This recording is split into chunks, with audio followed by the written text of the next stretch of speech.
Call the meeting to order for the legislative session of Wicomico County Council, session 2019-04 for February 19th, 2019. Those who'd like to stand and join us in the Lord's Prayer and Pledge of Allegiance, please do. Our Father, who art in heaven, hallowed be thy name. Thy kingdom come, thy will be done, on earth as it is in heaven. Give us this day our daily bread. Forgive us our trespasses, as we forgive those who trespass against us. And lead us not into temptation, but deliver us from evil. Thine is the kingdom, and the power, and the glory forever. Amen. Allegiance to the flag of the United States of America, and to the republic for which it stands, one nation, under God, indivisible, with liberty and justice for all.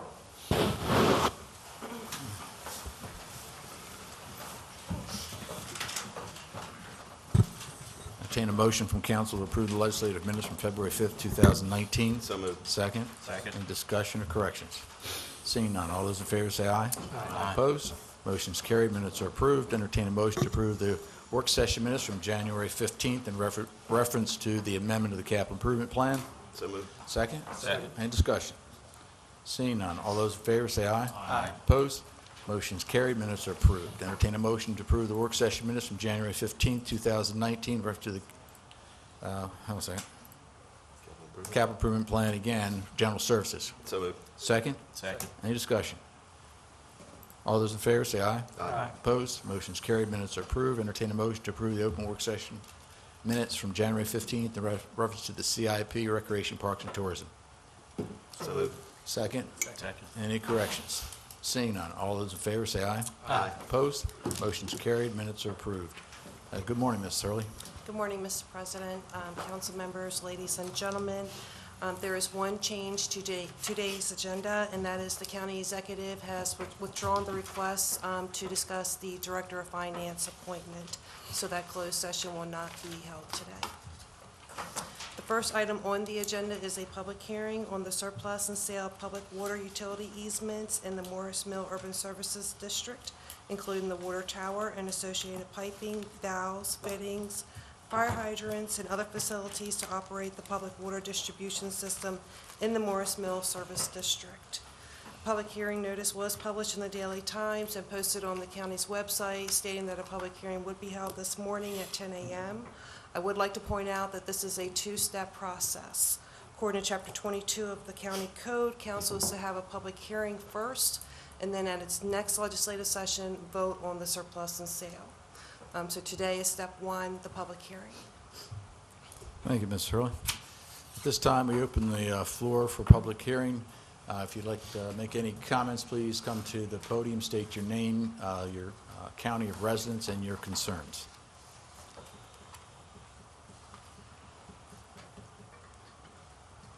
All right, seeing none, that concludes the public hearing.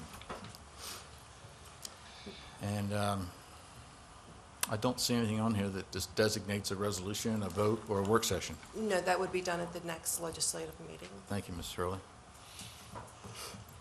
Okay, so next on the agenda is resolution number 46, 2019, extending the date for the adoption of the fiscal years Excuse me, 2020 real quick. I'm sorry. I didn't know you guys were, I knew that's why you were here, but I wasn't sure if you were going to stay any longer. But the President of the Fruitland City Council is here. Ms. Kerr, President Kerr, glad to see you, and of course the manager, Mr. Pasota. Thank you all for coming. And I know Sorry, you're Ms. going to Hurley. introduce them That's later. okay. Yeah. Next on the agenda is resolution number 46, 2019, extending the date for the adoption of the fiscal years 2020 through 2024 capital improvement program from the third Tuesday in February to March the 19th, 2019. Section 704 of the Charter authorizes the County Council to approve, decrease, or delete any items in the capital program as submitted or amended on or before the third Tuesday in February. Section 707 of the Charter provides that the County Council may change any of the dates set forth in Section 704, provided that the resolution is in effect only during the fiscal year in which it is adopted. This resolution would extend the date for the adoption of the CIP from the third Tuesday in February to March the 19th, 2019. Thank you, Ms. Hurley. Entertain a motion from council to approve Resolution 46, 2019. So moved. Second. Second. Any discussion? Seeing none, all those in favor say aye. Aye. Opposed? Motion is carried, resolution passes. Okay, the next item on the agenda is the submission of an appointment to the Employees Retirement Trust, as well as the GASB 45 Trust. In accordance with Section 315B of the Charter, the county executive is to submit appointments to boards and commission to council for confirmation at a legislative session. The Director of Administration has submitted the name of Kimberly S. Magaha as a nominee. Resolution number 47, 2019 is confirming the appointment of Kimberly S. Magaha as a community trustee member to the trustees for the Employees Retirement Trust, as well as the GASB 45 Trust. The Board of Trustees is responsible for the management and proper operation of the Employees Retirement Trust. Thank you, Mr. Hurley. Entertain a motion to approve Resolution 47, 2019. So So moved. moved. Second. Second. Any discussion? Seeing none, all those in favor say aye. Aye. Opposed? Motion is carried, resolution passes. Mr. President, that is all I have. Thank you, Ms. Hurley. At this time, we open the floor for public comments. If you have any comments that you'd like to make, please come to the podium, state your name, your county of residence, and your concerns.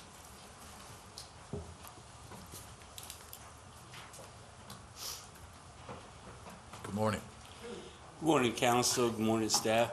My name is John Baker. I live on the west side, Wicomico County. I've been following events in the newspaper recently, and I have a concern about the reopening of Poplar Hill pre-release unit as an addiction center. I agree that anything we can do to fight the opioid crisis, is a good thing. However, I think the mission and implementation and oversight need public hearings as to how this is going to function and what oversight the county has. Poplar Hill, it's a beautiful, peaceful place. I worked there for 5 years in my career. However, some things can go terribly awry at that place. One time, the Isaacs brothers escaped back in, I think it was 73, resulted in the murder of 6 members of a family in Georgia. So, like I say, I think the public, considering there is some public safety issues with the place being there, are entitled to open hearings on this, and I would like to see if there is an overview, that the overview panel either be yourselves, the council, or folks appointed by the council. It's really nice to have an overview from Annapolis or whatever when you appoint your political friends or whatever. But like I say, I think the most responsive to our needs as citizens is the local county council, and that's why, like I say, when this is said and done, if it is, please make sure that you have some kind of overview that's responsible to you and to no one else. Thank you. Thank you.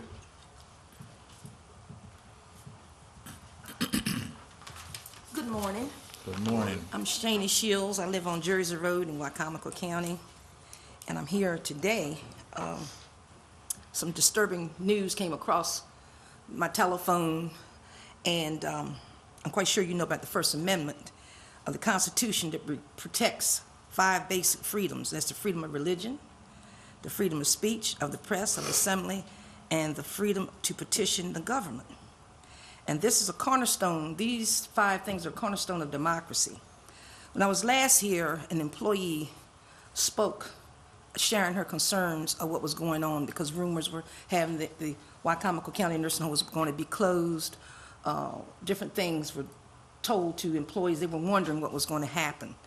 And I understand this young lady spoke well. She'd worked at the nursing home for 8 years. And now I'm hearing that some of the employees are asked to retire early or threatened to be fired.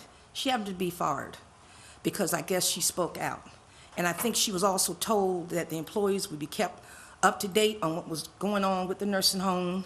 And I think the people of the community also mentioned, do not sell it, do not privatize it, because it's the great asset to this community. Now, I do understand that you all do not have anything to do with the day-to-day operations of the personnel, but I think you all do have to handle the purse strings. And I think maybe a letter to whoever the acting director is, because people are concerned, everybody has the right to voice their opinion, whether we agree with it or not. But I think the county council should send a letter to the acting director, because this is what's going on with the employees. They're threatening to be fired or asking for early retirement. And why do you want to lose good employees that's running a good nursing home, considering it's not modernized? So I think that you should be made aware of that. And now the employees may be afraid to speak out because of job security, and they don't want to lose their job. So I think this needs to be addressed. And I don't know how we can address that, but I think the community, if it's not fixed now, in 2022, we may need to change the leadership as far as you know who. That's all I got to say. Thank you, Ms. Shields.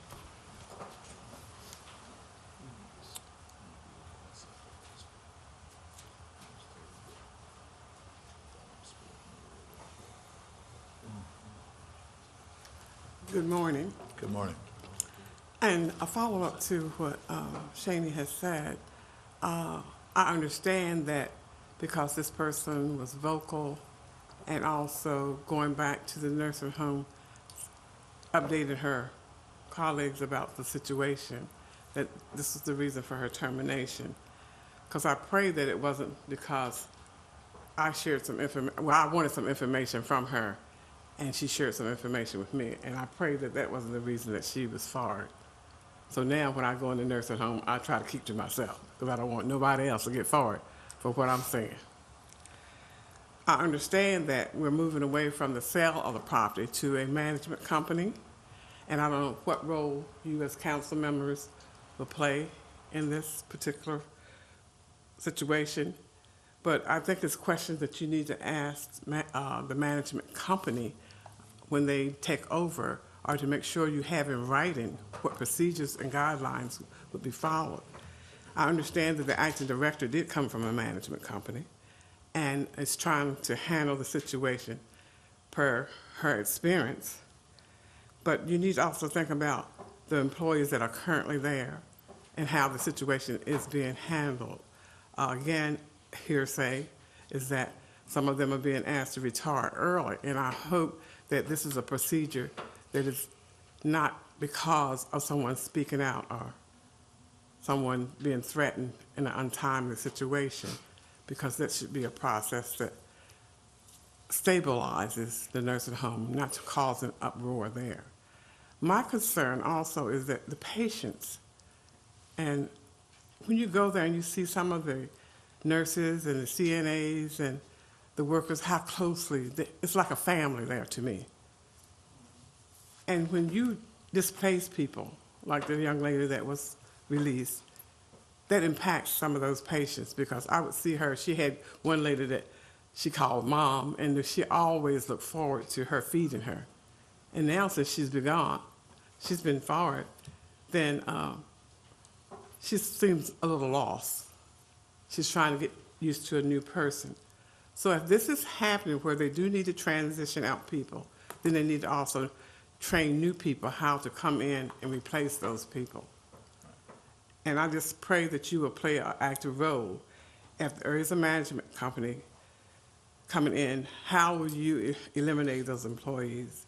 What job training? I mean, if they've been there 8, 10, 15, 20 years and they want to go somewhere else to work, are you going to transition them? Because some management company, they bring in their all new staff with them. The other part that I would like for you to take a look at is who's going to oversee this management company, and will this management company have a plan on what they're going to do to the nursing home, and what agreement with you and the county will they have in managing the nursing home. So, these are questions and also contractual things that you need to look at before you let a management company take over. Thank you. Thank you.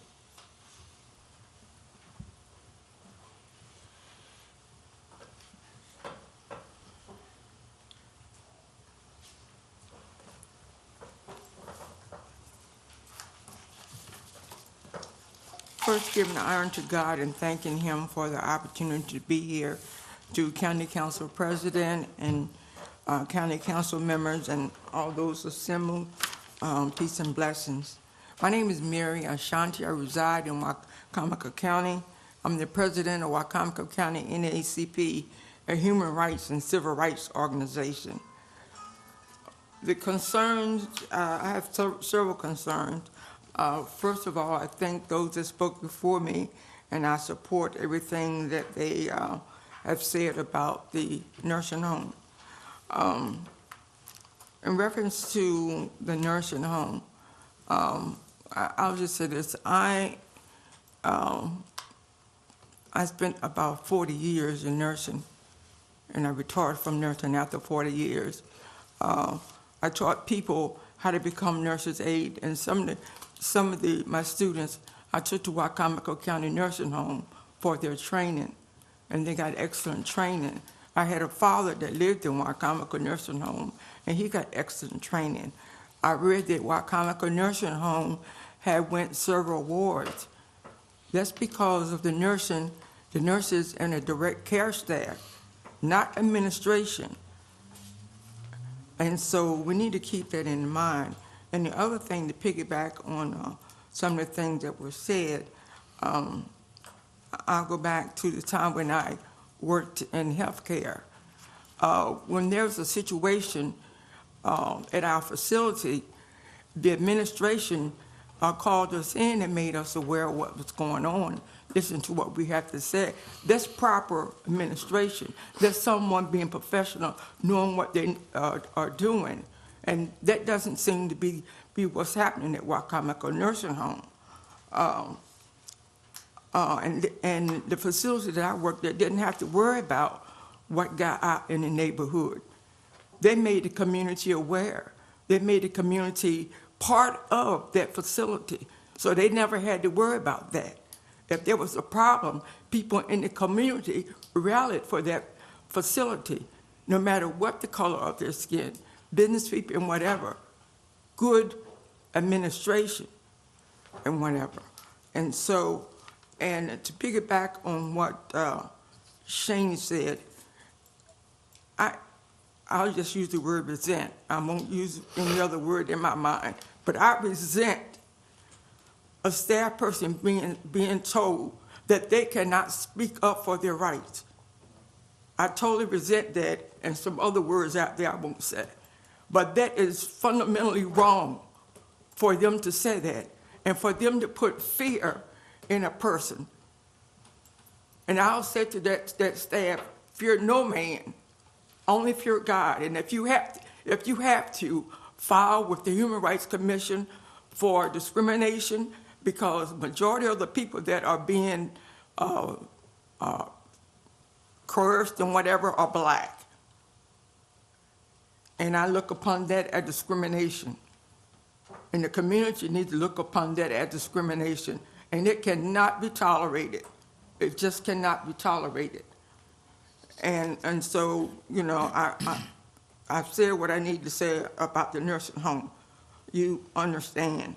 The next thing I want to mention, just in the past few days, a parent called me and talked about the school system, about the violence in the school system.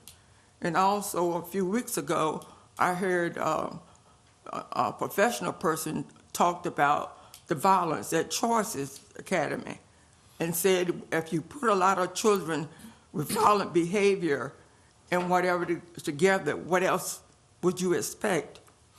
So I would say for the administration and whatever in reference to Choices Academy, if you're going to have Choices Academy, if you're going to put people in there with behavior, you need to have professional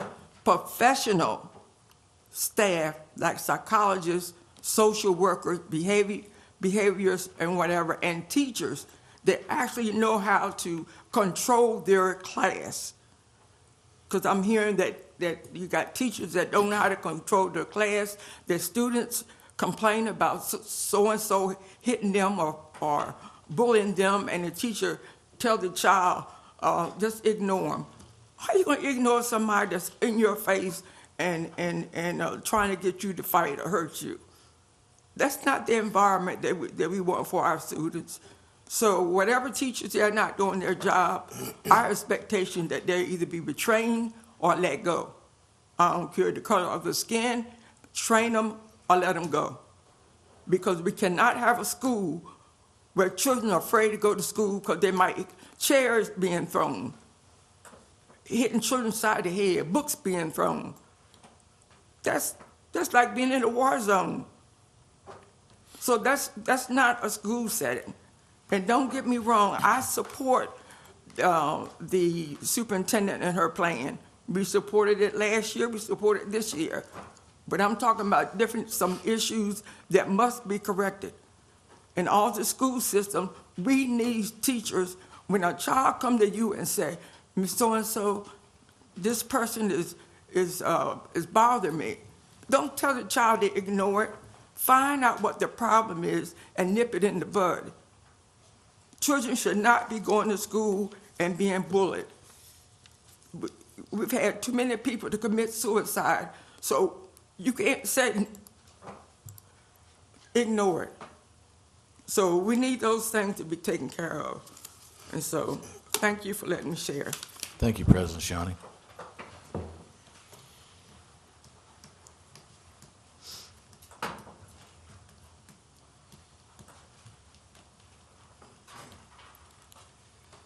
Good morning. My name is Lee Richardson, east side of the county, Wicomico residents. And I don't have anything to do with Wicomico Nursing Home, but I'm sold. The issue I'm here today about is I hear about, before election and stuff, how the county has cut cost or not had the spending increases over the years and all. And the issue I have is county roads. At what cost have we cut this spending? Me as a farmer, I farm full-time. I've seen the degradation of road tops. They don't mow the back sides of the ditches anymore. If it's next to my field, I'll mow it. But I see houses, it's got trees in front of them growing out of the ditches, and so the ditches eventually aren't going to be able to be maintained correctly. The ditches aren't being maintained correctly. And I don't think it's an issue of not getting to it, because I can make a phone call and we'll put you on the list, and try to get to it as soon as we can. It seems to be an issue that there's not enough. I don't know if it's an equipment issue, a personnel issue. I've told other people about openings at the county, and they look into it and they say for that kind of money they're not interested. So there must be an issue there as far as salaries or something. I've looked at it myself. I wouldn't go work for the county for that, not as an equipment operator anyway. One of the biggest things is, we've talked about flooding and stuff like that and issues, and I see a lot of roadside ditches that are part of the problem. They're the holdback from the fields. If we're digging out our ditches, we're going to go ahead and clean that roadside ditch out, but we're not going to call them in there just with an excavator to clean out that little short ditch that's the problem for our fields, unless it's a big problem, but it's getting bigger. The other suggestion I have is, and I'd be glad to talk to Lee out and tell him which roads to take, but you all drive around the county, I'm sure, every day, your sections everywhere, going places, but you're in a car, or the biggest thing, you'll be in an SUV or pickup. Well, I'm going to ask Lee Alton to take you all for a ride in a six-wheeler dump truck, and then I'm going to be expecting him at a certain time. I'm going to be meeting you with a tractor, and when them branches take the mirror off the side of the truck, make you jump in the driver's seat on top of Lee, maybe you'll understand. But that's just a truck. I've got places that I've gone down the road and can't meet another car without branches hitting my truck, my pickup. I also drive a sprayer down the road. Now, I realize I'm oversized, and I do everything I can to get cars by and stuff like that, but the branches are tearing my sprayer up. Sometimes, the cars don't know how to slow down. They're meeting you, and they don't give you time to get past that branch to get in off the roadside. So I know budget time's coming up. I'd like to really have y'all consider some spending issues there that, I don't know where, I don't look at the whole budget because, that's your job. I like to think that's why we elected you. But I would like for you to look at where the money's going, and, if you got a question about the real issues, I can call you every day and say, this ain't getting done, this ain't getting done, but you all don't want to hear that. It shouldn't have to. Now, I'm just one person. If you'd like, I can have it standing room only the next meeting before budget, if that's what it requires to make something happen. I don't see that being a need, but if you think so, you let me know, because I have 300 people at a meeting or at a dinner coming up in March that would be glad to show up. That are all mostly farmers, farmers' wives and stuff like that. So I thank you for your time. Please consider the county roads. Let me make one comment. We've got 700 miles of road in Wicomico County. If you could, and your 300 people could get us a list possibly of the real specific issues, that would be a really huge help. Okay? I'll work on that. All right, thanks. Thank you.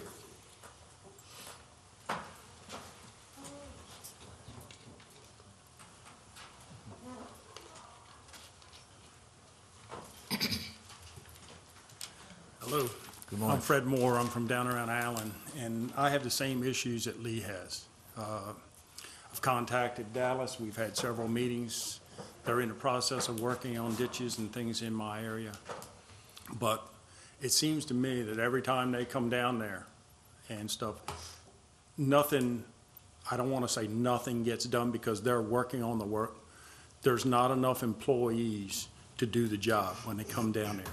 And then they can't stay there in a lot of cases because if something else happens in the county, they got to go put out fires everywhere. All right. There's got to be something different that y'all can do, and Lee mentioned budget coming up. There's got to be something different that y'all can do. I know they have open positions at county roads, but as Lee said, from what I'm hearing, I ain't going to work for you either. All right. There's got to be somewhere that you can change either the number of positions or something to get that pay up and get it realistic with competition in the county. And I think that's something that you all work on as much as what Bob does. So I would like to see that worked on. I go back to the same thing that Lee said about the branches. You go down Allen Road, that's supposed to be a 60-foot right-of-way from Allen Cutoff to Allen to the post office. I've got 2 tractor trailers that are fairly brand new. They're $160,000 a piece. If you knock the exhaust off of them with a limb, that's about $2,000. Right? If you knock the mirror off, it's $500.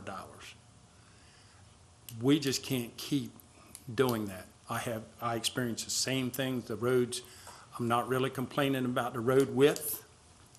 It is what it is. I understand that. But I have a sprayer also. I go down the road.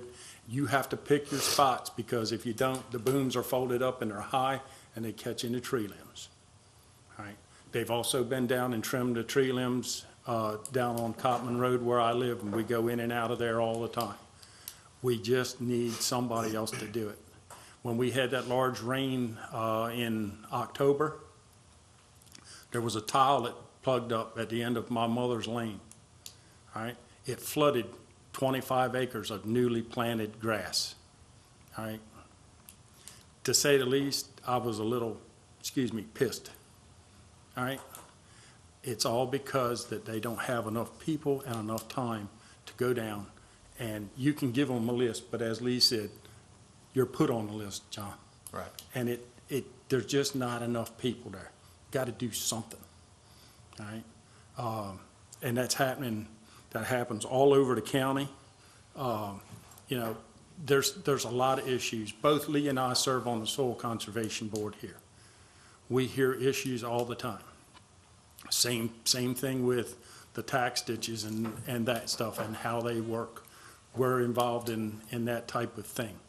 All right. These developments that you have that are complaining. I went to your meeting out to the Civic Center and listened to some of the homeowners associations.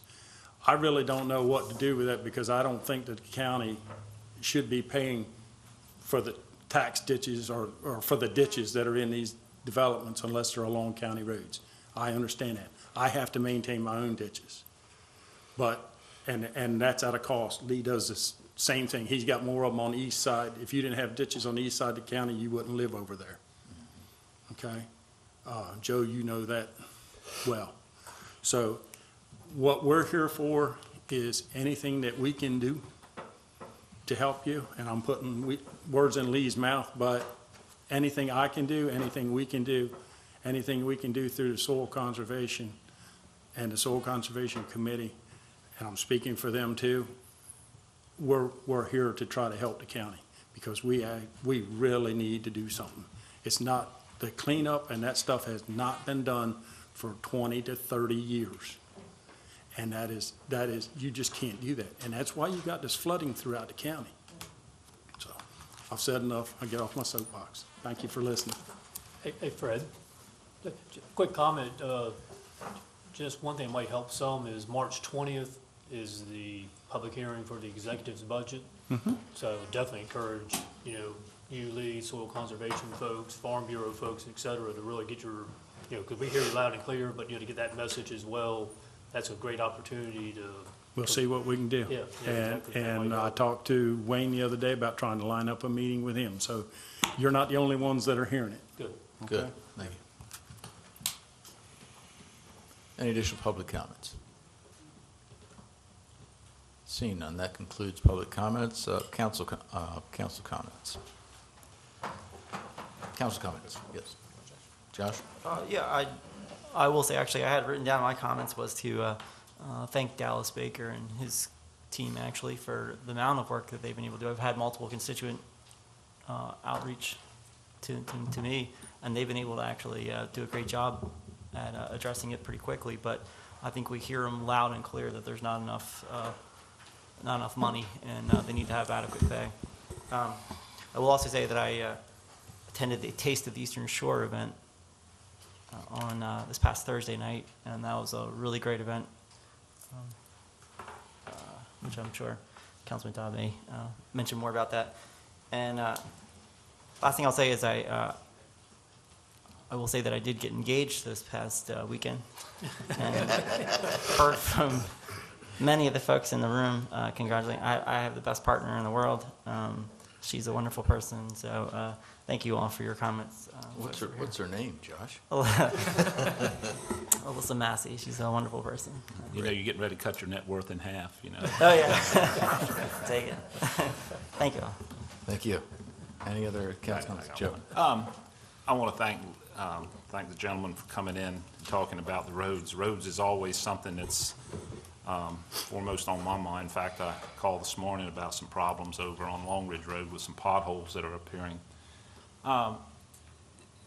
Dallas was in front of us, I think, last meeting, and you stated that Dallas Baker stated that he had 10 vacancies. They can't seem to fill them. A lot of these problems are arriving in a lot of employers in Wicomico County. When the economy gets good, we have those problems. But maybe the county executive and the council needs to sit down.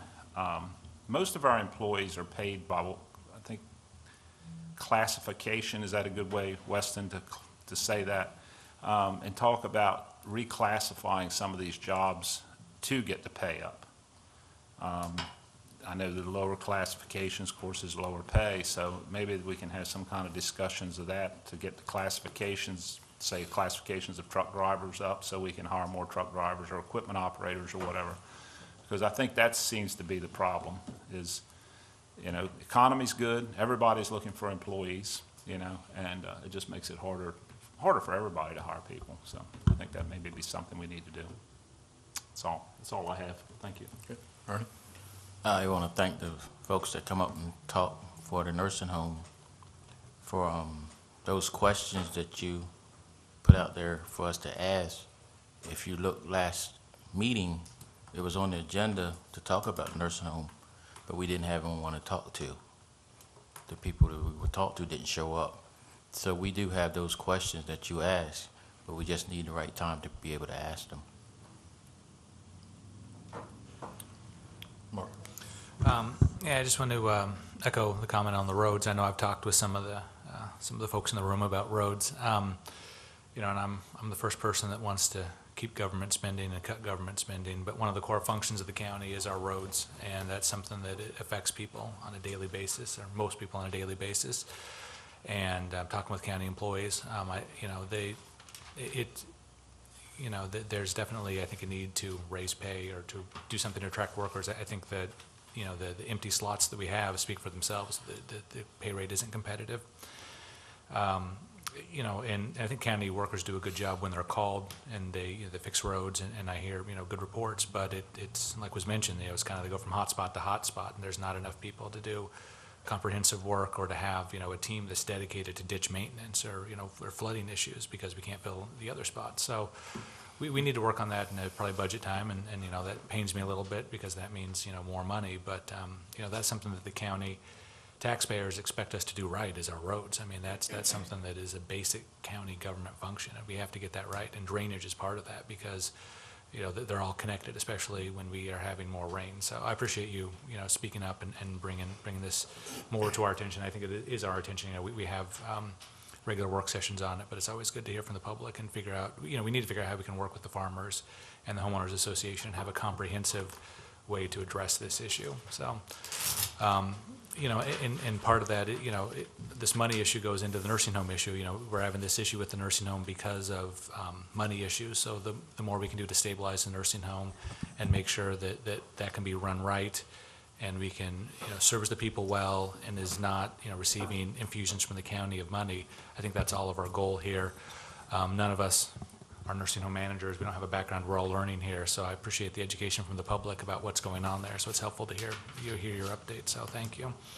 And I do have to say, I know there's a lot of people that watch us on PAC 14, and one of those regular PAC 14 watchers is in the audience today. I know he watches because I get phone calls from him a lot of the time about what we do. So, sometimes those PAC 14 people, when they have concerns, can come in here and speak. So we see one of those folks here today. So I appreciate that. But anyone else on PAC 14, if you have a concern, you can always come here at our meetings. We're always happy to take public comments. So thank you for everyone who did show up and offer comments today. And congratulations to my colleague to the left. That was it's very, very exciting news for you. So. Any other comments? Yes, Bill. Yeah, a couple quick comments. As always, we want to thank those that come and speak to us publicly, regardless of the topic. It's definitely heard and the message gets passed on.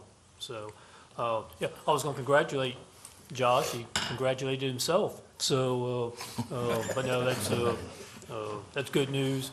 And one last thing, a pillar in our community is, I know he's in the hospital right now, but I want to wish him a speedy recovery, and that's Bob Cook.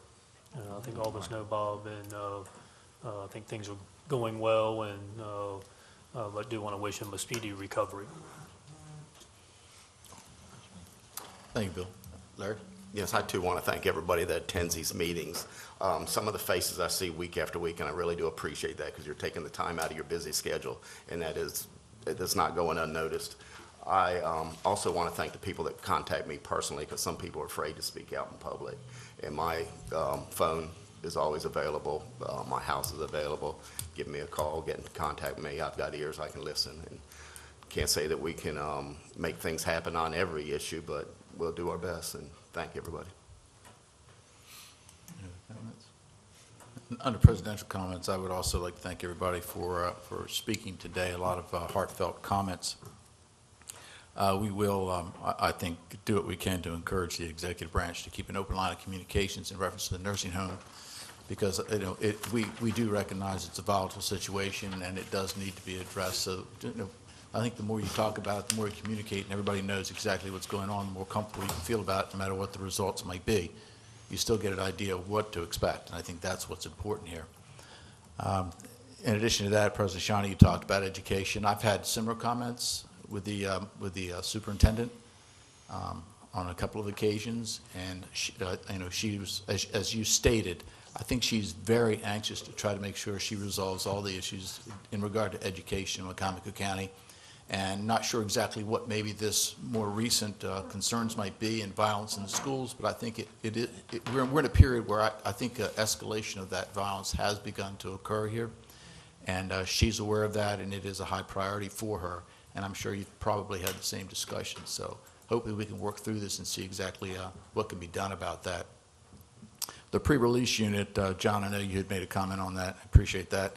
The council has the same concerns. We've been trying to get a work session for the last 2 months with the executives to review exactly what the plans are. Hopefully we'll be able to accomplish that over the next 30 days at least. I think there are similar concerns. I have a huge concern that it's not properly been vetted to the public, and that's really, this is the perfect forum for that. So we'd like to try to get that out there and hopefully have you back to make more comments. At the same time, we'll try to continue to keep your ferries running the best we could, because I know that's a priority for you. And again, with the comment on the roads, we've been working very, very diligently with Mr. Baker to try to get our arms around this. I think the recent floods, as had been suggested, really brought it to a forefront, where all of a sudden we've recognized we've got larger problems than we think. I believe it was through the state, where it was soil conservation used to do the maintenance of ditches more so than the county level, on the county level. But it was abandoned a few years back, from what I understand, and I don't think the county ever picked up the slack there. So again, we were really anxious on the part of with Mr. Baker to try to see exactly where we can isolate the problems and to correct those problems, to see exactly how far we're going to go with the tax ditch, and also to see whether or not the county as a whole needs to get into any type of oversight, as far as I would say penalties or something to that effect. But as you said, one neighbor could fix their ditch and be very good about what they do, but if it's not happening down the street, then you're going to have a problem. So we do need to address that. And as far as staff is concerned, the council's 100% behind Mr. Baker. I recall last year we had even asked, do you have enough money during the budget season? Because we really wanted to make sure that we were addressing his concerns. And I'm certain that we'll ask that question again this year. So Councilman McCain made a very good point. If you go to the executive's budget hearing and make your comments, I'm certain that that would be the first step in trying to address that. And then when it comes here, we won't have to ask him if he needs more money, because hopefully he'll have more money and we can get those guys out in the field where we need them. That being said, have you ever gone down Walnut Tree Road yet? Have you done anything on Walnut? Have you ever gone down it? Have you gone down it yet? No, I haven't gone down. Yeah, it's a tough one. I got stuck on that. I had to back up for half an hour. So, but they're going to get to it. I know they're looking at that. That being said, I'd like to entertain a motion, if I could, to adjourn from legislative session to go into open work session, followed by an administrative closed sessions pursuant to General Provisions Article Section 3-104, to give the council administrator direction and to discuss internal auditor projects. So moved. So moved. All those in favor? Opposed? Motion's carried. Meeting's adjourned. First item on the agenda is the open work session with PAC 14. Tom, how are you? Doing well. Thank you for letting me appear. I'd like to introduce myself, Tom Taylor, the director of PAC 14, new director, so I thought I'd come by and introduce myself, although I've known everybody here for a while. PAC 14 is celebrating their 20th year on the air, as it were, and I'm happy to see that we're reaching so many people to give you guys a hard time. They do watch it. They do, and that's one reason why I'm here. We enjoy what we do. I want to thank the council for your support over the 2 decades that we've been on air, and to also thank you for sending us Joe Holloway as the council representative. He's making an impact already. I want to be nominated for a Grammy. So.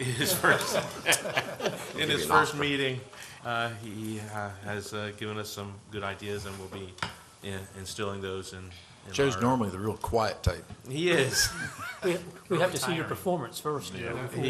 He is a local producer. He does Eastern Shore veterans stories on the shore, and we'll be running those for years and years, Jim. So it's good. I also wanted to make myself available to the council if there's anything that you think that PAC 14 should be doing or in taking. I want you to know that we are your public access channel also, and if you have any concerns that you need me to address, that I am willing to do so.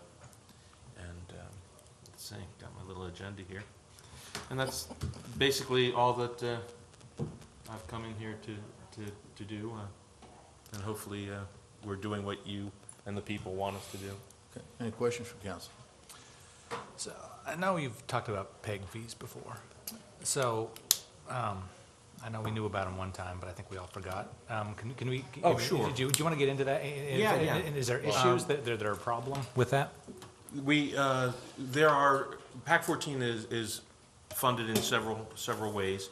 The franchise fees from Comcast, the provider, are a 5% fee that is placed on the cable TV subscribers.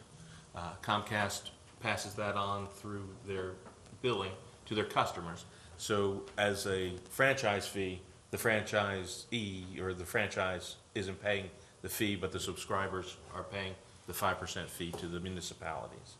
And then there is a PEG fee, which stands for Public Education and Government Channel fees that are charged to the subscribers to help support the public access channels in a municipality. Those, I believe, right now are 70 cents per subscriber per month. So that fund can only be used for capital in whatever aspect it has to do with the public education and government channel. That's another thing I need to know the liaison, who to talk to. We have budget coming up, and have to find out who to talk to in regards to the county PEG fees. So it's kind of hoping. Weston would be a good start. He's out in the hall. Okay. Weston Young, Wayne Strasburg. So to get it straight, so I mean, I think it's 80 cents I'm seeing in the agreement. 80 cents that goes on, it goes to the county, and then that's set aside for your capital uses. So basically what you're saying is you need to know how much is there? No, just the fund is in escrow, and I asked the city also about theirs, and if there's any, I guess, administration policy or protocol to start managing the funds in our budget. So we have capital expenses that we're going to approach the county with. So it's just a matter of who do we see, what policies that we go through. And I'll talk to Weston about that. I think we have a meeting on the 20th, I think, Okay. or the 4th. Yeah, I was going to say, The 20th is that's the- kind of, well, it's kind the of 20th urgent. The 20th is what Now's the time. we're yeah. taping for the county. So, thanks for bringing that up. We did have a scare just as we were making the transition. The FCC was approached by Comcast to ask them if they could deduct the cost of the channels that they provide for public access out of the franchise fees. So if they put a value, if Comcast put a value on their channels for channels being $1 million, then they could deduct that from the amount of franchise fees that were collected before they sent them to the municipalities. And we are monitoring that situation because it would be detrimental to all PEG channels if that was allowed to go through. The response to the FCC was pretty heavy in the negative, and a lot of people are feeling that if they tried to change that part of the law or the agreements, that it would fail. But Comcast is always trying to get a little bit more out of what they can. So it's just a heads up that something like that is in the works. And When you get scares like that, do you have an attorney to go over those issues? We were approached by someone who was representing some others, and he said he would write a letter for us for an exorbitant amount of money, and we only had like 2 weeks to challenge. But when we contacted the city, Julia Glantz had a response ready within the time, and I think shared it with the county executive's office, and they submitted a letter together. But the FCC, apparently this is a way that people can manipulate agreements with the FCC, but I want to reiterate that the county and the city really have control over the agreement with the franchise provider, the cable provider, in whatever means that they want. Comcast will try and manipulate the agreement to their benefit, of course, but something like that we have to keep an eye on. I have to account for a little bit of legal costs just to keep an eye on it, and just in case something like that happens again. But it appears that we've got it under control for the moment, so. Yeah, it seems like every time we want Comcast to sort of pay more, maybe contribute more as far as their part of it is concerned, they seem to always say, yeah, well, we'll do that, but we want to increase your franchise fees, we want to increase the subscriber fees, and we really don't want that. No, we don't want to increase the fees to the public. That's why, so far, for my personal opinion, they've kind of seemed to be looking to get what they can without expense to their subscribers, which is always good.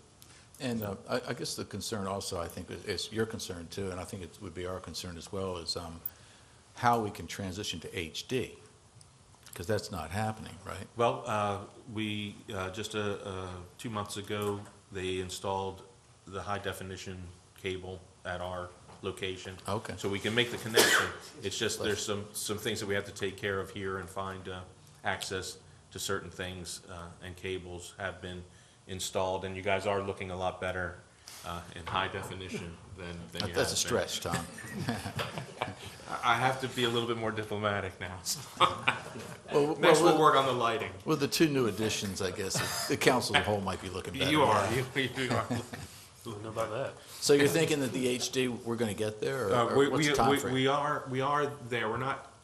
We're still not broadcasting on Comcast in HD. Right. But we've always been recording in HD and setting up. So the transitions, replacing of the old lines is happening, and we are having a better signal, and it's coming better and better. We do have a high def channel on Comcast now. If you call up 14, you're taking the 1070 in the HD realm. So we do have a signal there. It's just everything isn't switched over on this end to get there, but we're working on that. Good. Great. So, Yes, Josh? Just a quick 30-second answer for or question for you, but my neighbor, she watches all the time, by the way. Good. Well, it's John. I'll give her a but shout she, out. She's, For the record. Yeah, are there any, could you give us any kind of guidance, I guess, now that you're taking over? Are there any, anything you want to tell the public as far as new changes or new programming or anything like that? We are going to continue, and it's really not a super change. I've been with PAC 14 for 12 years now, and Craig and I have similar styles. There's a few things administratively.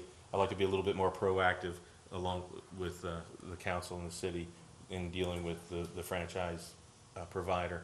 And but as far as the service to our customers, always come first. Our viewers are always our top priority, and we like to remain relevant in the community with being there.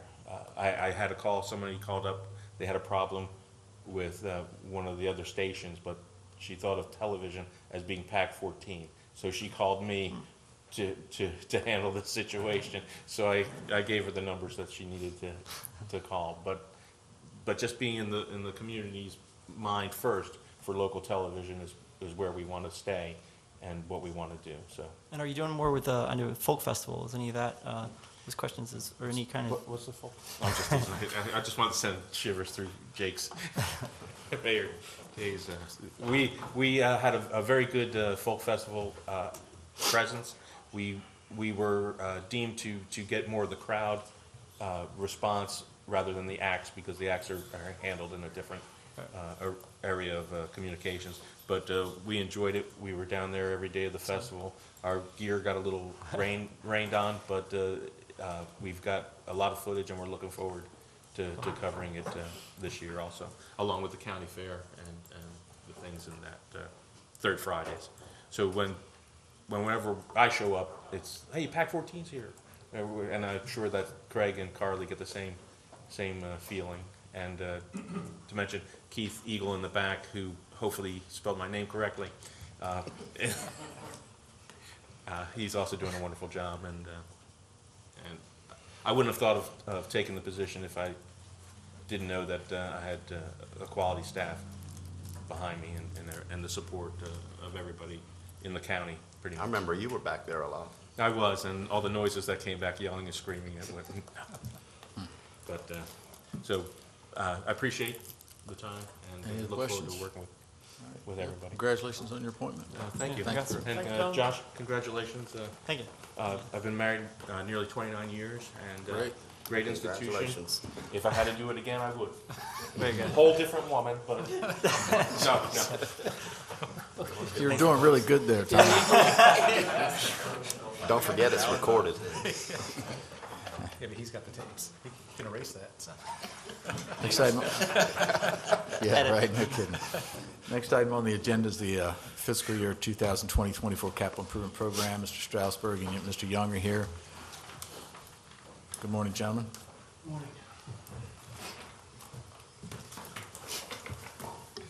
Good morning, Weston Young, Assistant Director of Administration. Wayne Strasburg, Director of Administration. Appreciate you being here. Sure.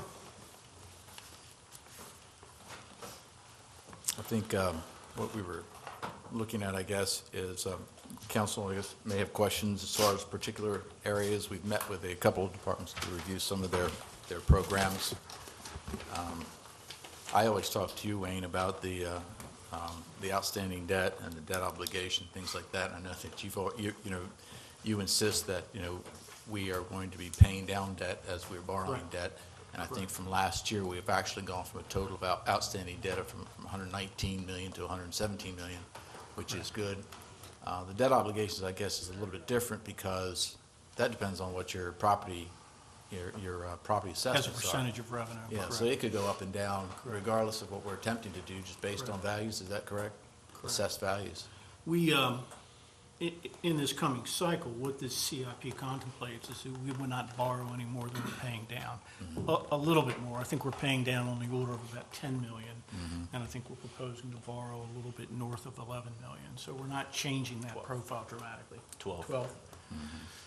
And interest rates are still down in a comfortable neighborhood.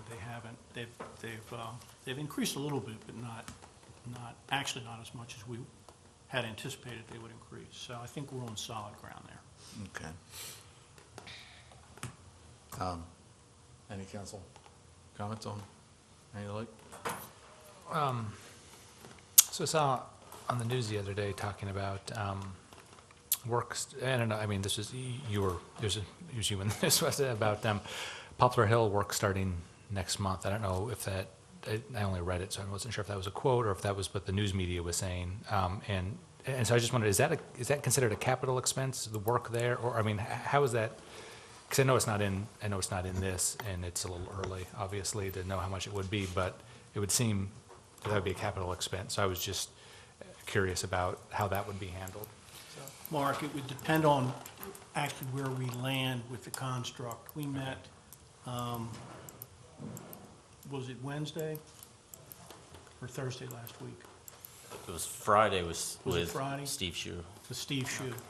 And we need to circle back up with Steve and with Lieutenant Governor Rutherford, because we need to talk to them more about the actual construct, how this would actually work. Is it with the state versus With the county? state, Okay. correct. Okay. There are different ways to approach it. We've got our thoughts on it. I'm sure the state has their thoughts on it. So we really need to circle back on that with them to see where we can land in order to make this doable for both the state and for the county and for whomever would be in there operating this for us. So I think give us another 30 days and we may be able to come back to you with something a lot more discreet than what we have right now.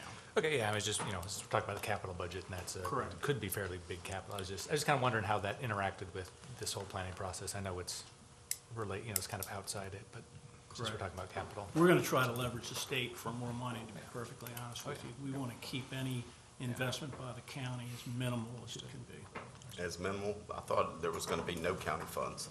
Minimal, time, effort, No and minimal is two different meanings. minimal. I've spent a lot of time on this. Weston spent a lot of time on this. We get paid by the county, so there's minimal investment. I understand. Something I wanted to touch base on before, because we were talking about the, the accrued obligations that we have year after year. Correct. And I understand completely that the CIP is a very flexible program. It's just a plan. It's not necessarily, a solid commitment. But what I was concerned about, Wayne, was as far as the capital projects that we're doing that are funded by the county. PAYO projects. The PAYGO too, Correct. it's huge PAYGO. And believe me, I applaud you for looking at the PAYGO because, we do have a lot of reserves and we do have massive amounts of delayed maintenance, deferred maintenance that has to be addressed. I know that's what you're doing with this. Also, jump-starting the airport is a big investment. Correct. And we're seeing that. So I think that's a good way to be going here. But, in looking at the plan as a whole, the commitment for this year is in the range of about 22 million total, as far as what you're saying we're going to be obligated to. It's 12 million plus 8 million PAYGO. 12 million as far as a bond, and 8 million PAYGO. And yet, what really concerns me, though, is what the planning is for next year. How obligated we'll be to follow through with that commitment based on what we may initiate this year. Because in the plan, if I read it correctly, we're going through from about 22 million on county responsibilities to about 38.8, which is almost double in next year. Again, planning process. Correct. But it does concern me as to how far we're going to obligate ourselves, because if we do commit with a 20, obviously we're beginning projects. Correct. Which need to be followed through. If they're multi-year projects. Sure, That's absolutely and, right. yeah, exactly. And I'm just wondering about the sustainability, recognizing that, Correct. if you've given that any thought in that second year of planning. And, yeah, a lot of thought, I know. Yeah. We're standing right now, our unassigned fund balance right now is just under $33 million.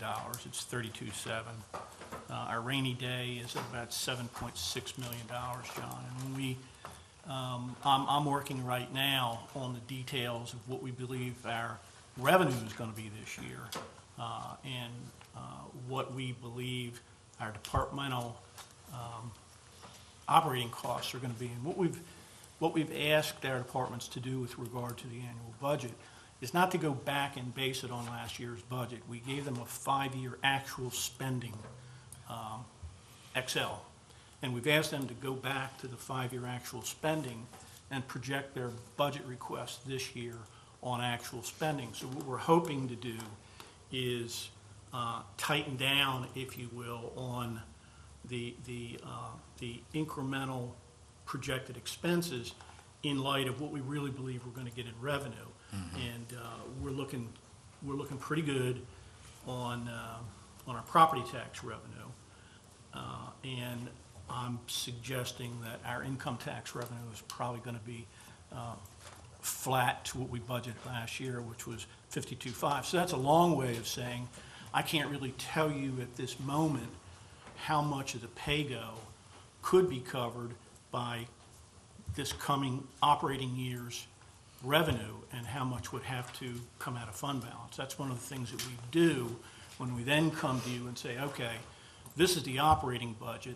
This is how it relates back to the CIP PAYGO spending plan, and we would have that discussion then. So I may be about 2 weeks away from being able to have that discussion with you. Maybe the first meeting in March, I could have some solid numbers. I'm still looking into some of the state revenues. Okay, when you review those numbers, do you know, like, let's say with the 10 million that you know is going to be PAYGO next year, do you know for a fact that, let's say, maybe only 60% of that PAYGO is really going to be a serious obligation? That would be a little. Let me look at the Yeah, individual yeah. projects, and I can Okay. come back to you on that. Sure. John. Yep. Joe? Yeah, you said income tax might be flat. Isn't that concerning due to the fact that, for the most part, the country's in a recovery from the recession, and we have been up until this year, and we have been increasing in income tax, and now you're saying it's going to be flat. Isn't that concerning about what we might see the next year? What we're seeing, Joe, and really the way we go about looking at the income tax revenue, the state lags about 16 months on their distribution of income taxes. I really try to relate what we think we're going to be generating in income taxes to our employment levels. And that tends to work fairly well. The issue that we have is that it's hard to say what the impact of the federal income tax changes are going to have on state, because people may file their state returns differently. So I like to be conservative.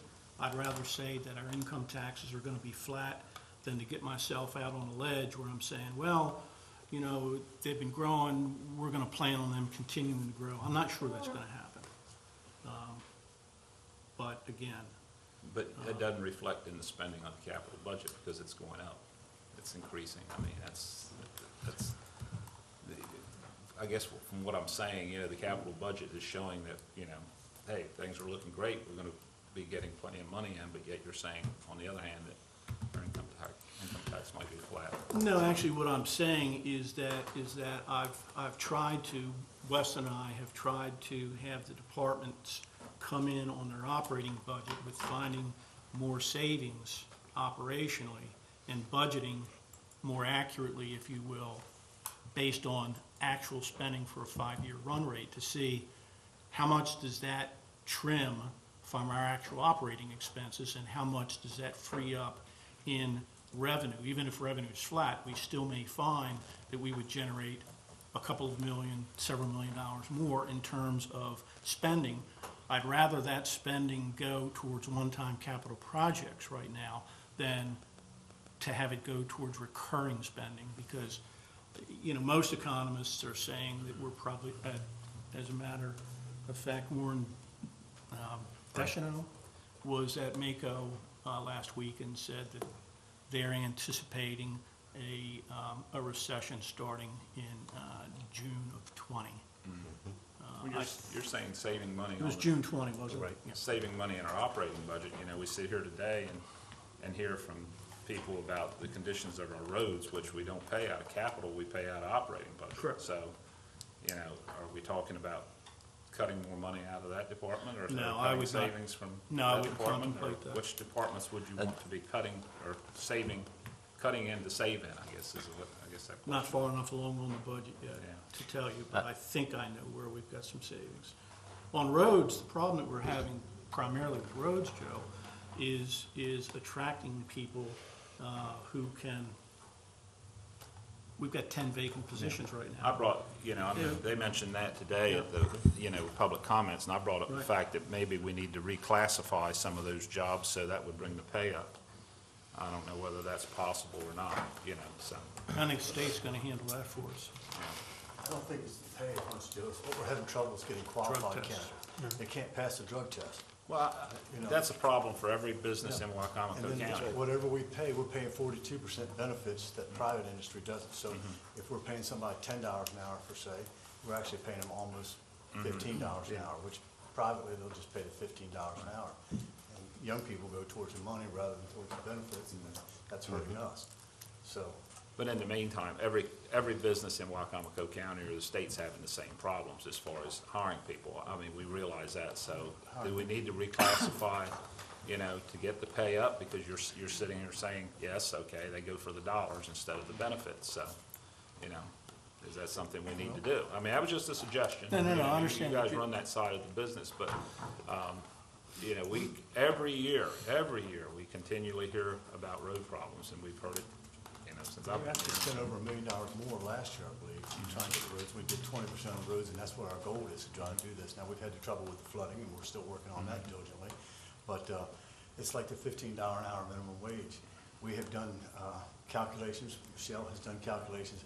That will cost Wicomico County roughly $7 million more a year in our budget, in our operating budget, if it goes to $15 an hour, so. Wayne says that the state might take care of it, but that's not really gonna take care of it, because it just jacks everything No, up. no, what I'm saying is that we need to see what the state is actually gonna pass into law with regard to the minimum wage, because when you change that minimum wage, and I don't think they would do it all in 1 year, but if you're gonna take it from where it is now to $15 an hour, you've gotta slide the entire county wage That's scale. correct, I understand. And it's a big, big number, so But that's not gonna improve us hiring, because that's gonna affect everybody in the county again. You're You know, absolutely We've correct. gotta come up with something that gets people back.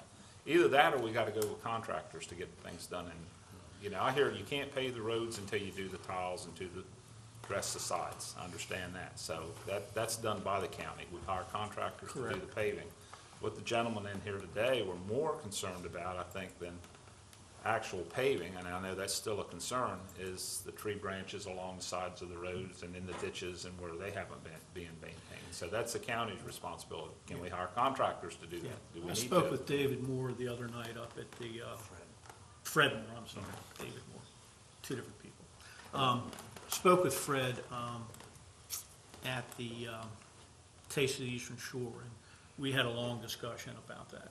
So I'm gonna circle back with him and get together with Dallas. And right now, we have one, many people will tell you Athol Road was just done this last summer, it was done great. I mean, we cut it back considerably.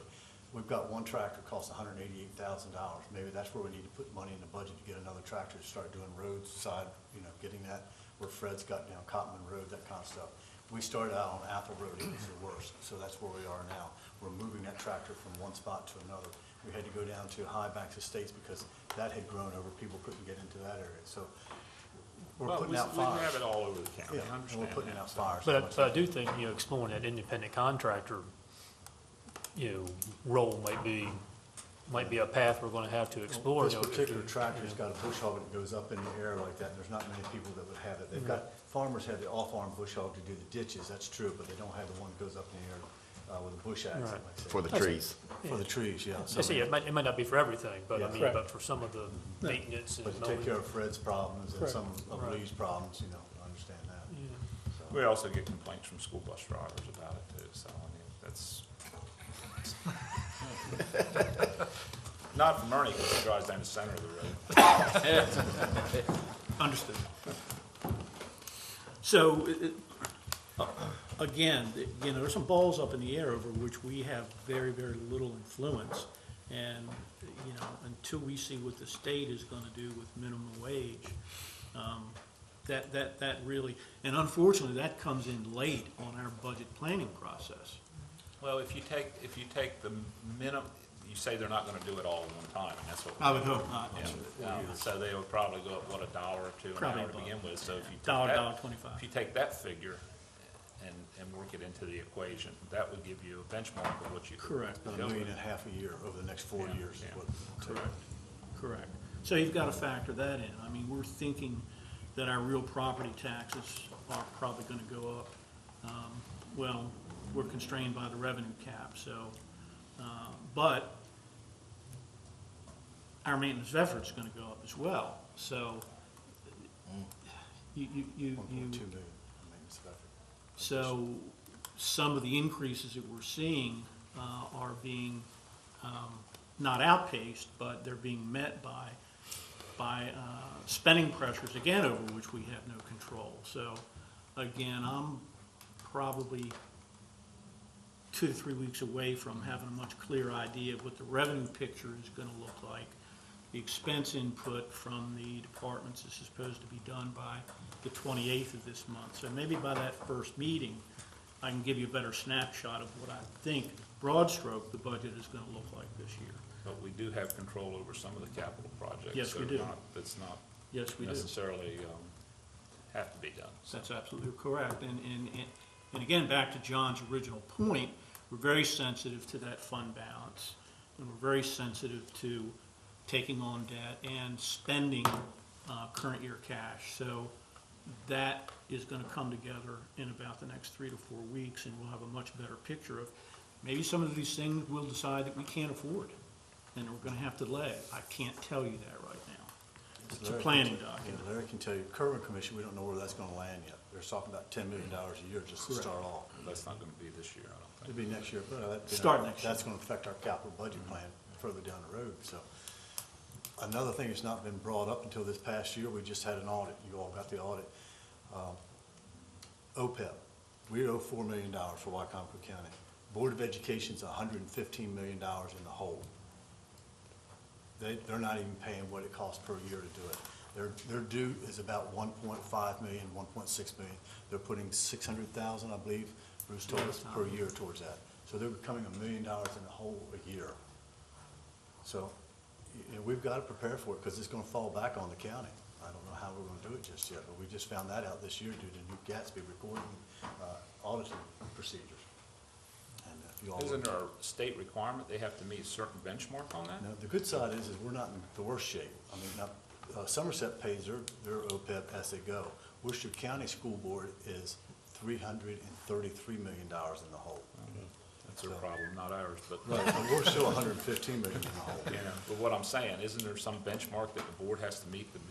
I'm not sure that, I haven't Joe. found it out to be like that. I'm not sure that. My concern long-term is that what we may see on OPEB is what we saw with teacher pension, that the state decides, look, they can't fund it all, so they'll downstream some portion of it to the counties. Don't know that, no one has said that yet, but we've seen that happen before. So you've got to keep those things in the back of your mind. Big dollar tickets like that can eat up fund balance very quickly, so we're sensitive there. Unless we're committed on it for this year, CIP is just a wish book right now.